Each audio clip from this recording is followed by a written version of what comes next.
So I don't usually play single player kind of campaign games as much. I used to a little bit as a kid, but for me it was more either the connection with my brothers or having the competition online because that's what I found was most engaging for me. And I feel like I kind of went down this rabbit hole of just playing a lot of like these games. And when you're playing online games, like there's not really an ending point. Like you're always playing the next match, playing the next match, playing the next match. You know, whether that was FIFA or like Hearthstone. Sure, there's kind of like ranks and like climbing up kind of things, but you know, it's this ongoing kind of process that keeps going on. And the reason why I didn't play many kind of single player campaign games was because I found it really tedious. And at times I found that trying to get past a puzzle, I'd get stuck at this like one boss or this one kind of boss, mostly in Zelda when I play Zelda. And then I just get so frustrated and then like not play the game. But since coming back to it, you know, I've had a lot of time with my broken wrist, and I'm like only just now able to kind of use a controller, like move my fingers around to use it. And there's like lessons that can be learnt from sticking to a single player game because there's like it's not just the immersion of the story, it's the lessons that you learn about yourself and the game from playing it. Because when I was always playing competitive games, you know, you never really, when you hit a point where you can't really go past, like you keep losing a certain amount of games, you just wait to have a bad opponent, or you wait to get some good luck, or you try and get new players on your FIFA team, or you change up your deck on Hearthstone or whatever, or you change up your tactic. But in a single player game, usually you have to, there's a bit of like openness to it, but you have to stick and go through things one at a time and progress and level up. And it's a lot more of like a natural process. And that can kind of indicate to us how we can work on our lives, like working on things step by step and building up, not trying to take on the biggest bosses and trying to get to the end, because the point isn't to reach the end or to reach the goal that we want to reach. It's the build up, and it's the experience of the game that we enjoy the most. And so I've been playing Shadow of Mordor, which is an older game, and I got it and I played. I think I got around 30-40% of it. I finished like the first main part of it. Unfortunately, I deleted it and then killed all my old files, but I decided recently that I wanted to try and get back into single player games because I thought if I'm going to be gaming, I think it's better for me to immerse myself into a single player game to have that kind of commitment to something rather than just always playing these competitive, high paced kind of games that could be affecting my other skills in other areas of my life. And you know, there's a few missions already that I've been like really like frustrated trying to get past. And I realized like I have a lot of doubt in these things, and it's the same in my life. Like I have a lot of doubt at that. Like there's so many things. Like what am I gonna do? But what I've learned from playing the game is you just got to commit to something, try out something like, oh, this is the best idea I have, so I'm just going to commit to it. And then you kind of fuck it up or you mess it up and you're just like, oh, that kind of sucks. That didn't work out the way that I wanted to. But then you find that you can easily just like escape things a lot more easier than you think you can. And you can get out of that situation and then you can come up with a new tactic. And the reason why I kind of sucked at it was that I would just run around and try and take whoever on. But if you haven't played this game before, you've got to gather intel on the captains to know what their strengths and weaknesses are. And so basically, what I was doing before was I was just trying to kill these guys and these war chiefs and these captains. I didn't realize like they had weaknesses that you could instantly kill them. And so I was trying to take on these guys, and they had strengths where if you did certain things, then basically they would get infinite health. Like they'd be able to heal instantly. So I wouldn't be able to kill them. I'd like keep doing damage to them and they'd just instantly heal.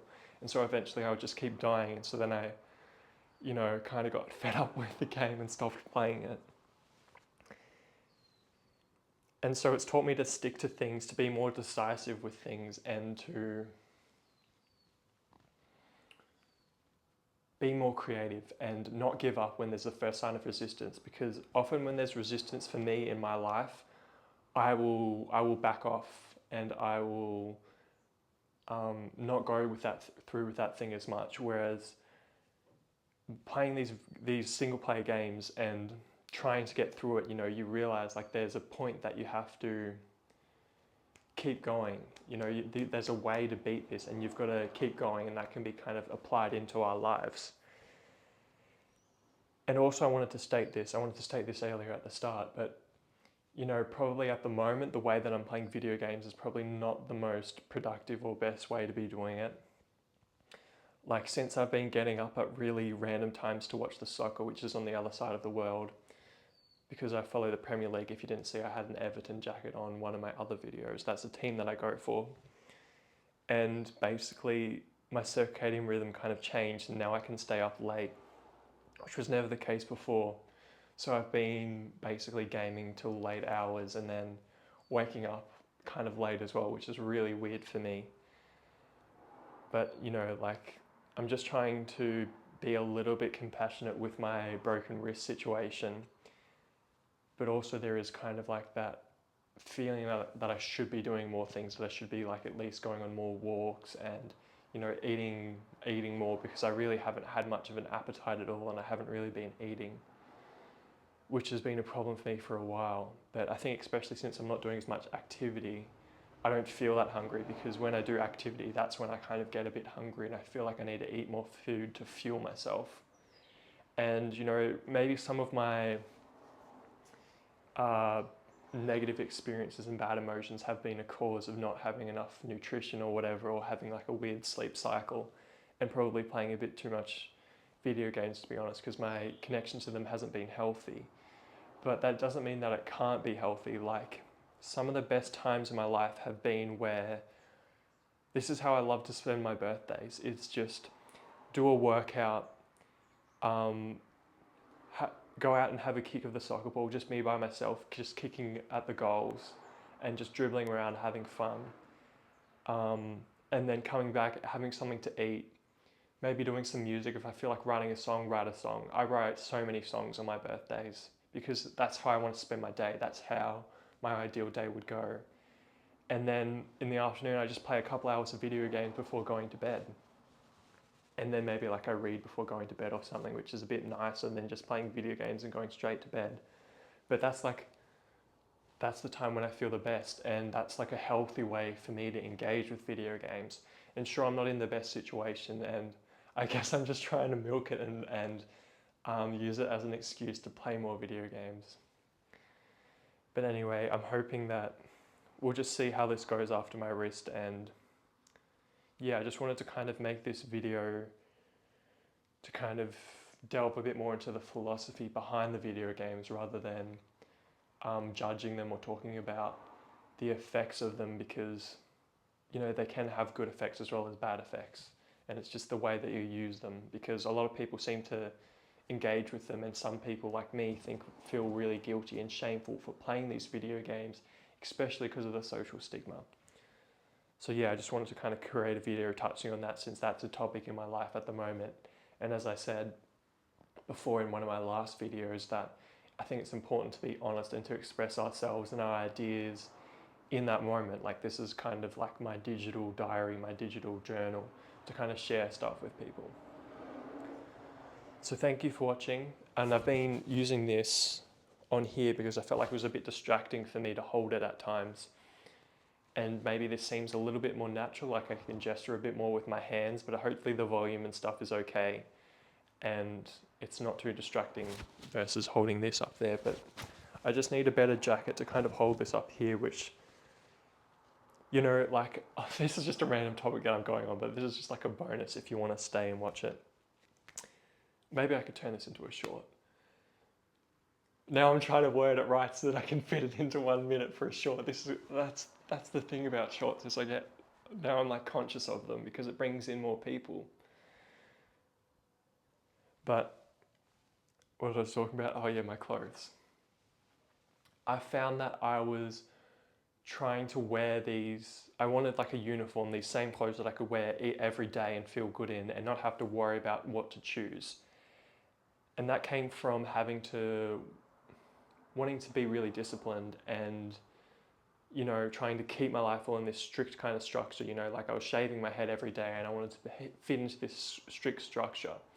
And yeah, it's great to have structure and discipline in your life, but I wasn't allowing as much creativity as I liked, because I find that I really like to find clothes that go together and I like to have some sense of style. Like if I go out, I want to feel like I'm wearing good clothes that I feel proud to wear. And I think that's a really important thing to kind of say